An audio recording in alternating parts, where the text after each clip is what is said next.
Hey, Jason Rice here at Lotpop. Haven't done a Facebook Live in a while. Excited to get on here. Man, every day I think of a good topic, and then by the time I get in front of, have an opportunity to get in front of the camera, it passes by. But one of the things I am thinking about, and one of the things we're going to start seeing from us, I kind of stole the hashtag first 30 because it's one of those things that we focus on so much. And it's one of the things that affect what I was talking about, affects your gross, your volume, your turnaround time. And internally, it affects our, when we have a start a relationship with a dealership, we got 30 days to make our first impression. But, when I talk about manage your first 30, it comes down to your 0 to 30 day old used cars, okay, the fresh stuff. I always talk about it. I'm going to bring it up. I'll continue to bring it up time after time. Is the most successful stores, the stores that are making gross and volume, are selling 60 to 70% of their sales in the first 30 days. Okay, so that's one of the first aspects of manage your first 30. Your sales, if you can get 60 to 70% of your sales on used cars go out on cars that are 0 to 30 days old, you won't have a gross problem. We all know that's where the money's made. Okay, so the second first 30 comes in the fact that you can't sell 60 to 70% of your inventory in the first 30 days if you don't carry it. So the second first 30 is, what are you carrying? What percentage of your inventory is in that first 30-day bucket? Is it 50%, 30%, 40%? I mean, it's going to be hard to sell 60 to 70% of your sales in the first 30 days if you only have 40% tied up in there, because you have 20+% and 60+ day old cars. So you have a gross problem more than likely because you have too much age and you got to sell out of those. But sell those cars off and push those cars up to the first 30 and get those 0 to 30 built up to 60 to 70% so you can sell 60 to 70%. And then the third thing for the first 30 that it affects is your turnaround time. It's very, very, very hard for any dealer to sell 60 to 70% of their sales in the first 30 days if they don't have the turnaround time down to. Now, I've heard of best practices 3 to 4 days, which I have an experience and do have dealers that do that.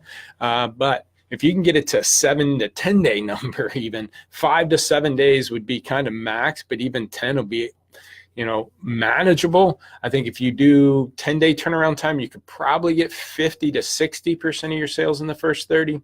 But again, when you're focused on your sale rate needing to be 0 to 60% of your sales in the first 30 days, that forces you to see what you're carrying in the first 30 days and make sure those 60 to 70% is there. And if it's there, it forces you to make sure the turnaround time's happening to get those sales. So you need to have that turnaround time going. And again, internally and personally for us at Lotpop, we get our first 30 days, we do a 90-day agreement, but kind of within the first 30 days, dealers know if they like us or not. We got a first impression. So internally, we're talking about first 30 on for that purposes. So again, focus on your first 30. And I bring this up because April's 30 days from here too. And March tends to be a good month for a lot of dealerships. Tax season's at its peak if everybody's getting the returns and getting some kind of return. I'm not seeing a whole lot of good headlines about the returns and fast turnaround times on those. But if it is going to be a strong month either way, don't get too tied up in it. Keep obviously selling your cars, and congratulations, have a good month. But don't get so tied up into it where the third and fourth week of March, you still buying at March volume, because it tend to be in April. A lot of people hit a wall when that weather breaks because people get busy, spring break, all this yard work, all these things, soccer and baseball practice, all these things start happening in people's lives. And I think a lot of dealers start hitting the wall in April, especially going into May.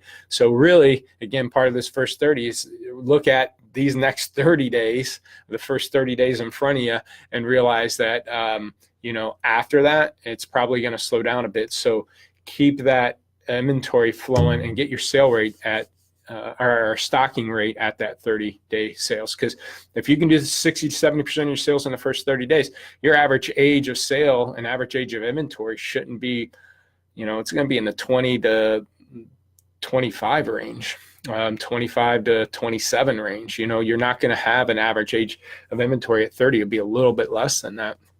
So another point to that, we've been talking a lot about our stocking tool. One of the things that we've done is we created a stocking tool that give you year, make, model, trim levels on what you're selling off your lot in a 14, 30, 45, 60, 90-day window. And so we can show you what cars are successful on your lot, to the average age, to how much markup when they sell, and so forth. But what we've done with our stocking tool, and this goes back to the first 30, is we've actually tweaked it to a dealer's average age. I have a dealer as a 27-day average age, and that's kind of high for him. It's usually 25 or so. And so he doesn't need a 45-day supply. He doesn't need a 45-day supply window of cars. So I don't need to go tell him to go buy 5 cars to cover your 45-day supply. You might only need 2 or 3 because of the fact of his fast turnaround time. So when we're looking at stocking, we look at the window of their average age. So if it's 27, that's the day supply we're going to give them, versus, because I believe in selling what you're carrying. If you got 100 in stock, let's sell 100. And you don't need 150 to sell 100. So we look at your current average age. So if it is 45 days and your average age, we'll give you that day supply. But if we get that down to 30 and 25, 27, that's what you should be looking at. Going back to my point, March being strong, your next 30 days, your first 30 days in front of your calendar, stock accordingly to that, and turn what you have, and then you don't have to overbuy. So when it does come April and May, you're jammed up with a bunch of cars you can't sell. So again, first 30, kind of stealing that hashtag, got it in here. We're going to push it out. I say steal it because I think it's out there for people on life-changing events, or or sales techniques, is they build up your first 30 base of customers. But as dealers, get 60 to 70% of your sales in the first 30 days, which means it forces you to carry 60 to 70% of your inventory in the first 30 days, which forces you to get your turnaround time tight so you can push those cars out. And then if you do have an aging problem, work out of them. Use March. If it's going to be a good March, use those months to work out of it so you're not sitting them in April and May. So I hope this tip was helpful. Make it quick. Give me a call at 844-LOTPOP4 or jrice@lotpop.com. If you want to talk any deeper, go to lotpop.com, and there's a free evaluation form. We actually go over any comments, descriptions, photo issues, pricing issues that we see with the dealership, give them something tangible to actually do today to help them increase their sales. So if you want a free inventory evaluation, go to lotpop.com, and hopefully you'll see another tip out of me before the end of the week. Thanks.